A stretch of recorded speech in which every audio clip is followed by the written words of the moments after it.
இறை வார்த்தை உள்ளத்திற்குள் போகின்ற அளவிற்கு நான் கூர்ந்து கவனிக்க வேண்டும். நான் கூர்ந்து கவனிக்க வேண்டும், செல்வாக்க வேண்டும். கடவுளுடைய வார்த்தை எனக்குள் இறக்கி வருகின்ற அந்த அனுபவத்தை நான் பெற்றுக்கொள்ள வேண்டும். சில நேரத்தில் நான் பார்க்க உண்டு, இங்க நச்சு வாசிக்க தொடங்கியிருப்போம். அந்த நேரத்தில் தான் பார்த்தீங்கன்னா கையில் வச்சுக்கிறவங்க இந்த பக்கம் அந்த பக்கம் இந்த பக்கம் அந்த பக்கம்ட்டு போட்டி இருப்பாங்க. அப்ப எப்படி மனசு உங்களுக்குள்ள உள்ள போகும், எப்படி போகும்? இன்னும் சில அறிவியல் இருக்கிறாங்க. நான் பல இடங்களுக்கு போயிட்டு வரதுனால தெரியும்.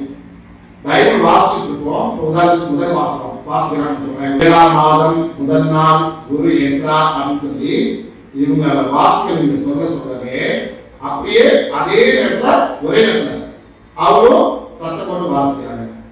இது எனக்கு கொஞ்சம் வித்தியாசமா இருந்துச்சு.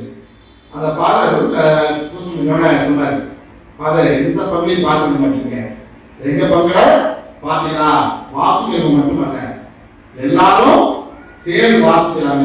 வித்தியாசம் நான் உருவாக்கிட்டு இருக்கேன். நான் கேட்டேன், ஃபாதர் வித்தியாசம் உருவாக்கி தான் சொல்றீங்க. சப்போஸ் நீங்க ஒரு வார்த்தை நீங்க மக்கள்கிட்ட வேற ஏதோ மறையில தெரியாது, உங்க ரூமுக்கு வரப்போ நீங்க பேசுறீங்க, ஏமா குடும்ப மரத்தெல்லாம் வெட்டுவாங்க ஒரு உதாரணத்துக்கு சொல்றீங்க. அவங்க அப்படியே அம்மா குடும்ப எடுத்துவோமா அப்படின்னு அவங்க சொன்னாங்கன்னா உங்களுக்கு சொன்னாங்கன்னா அது எப்படி இருக்கும்?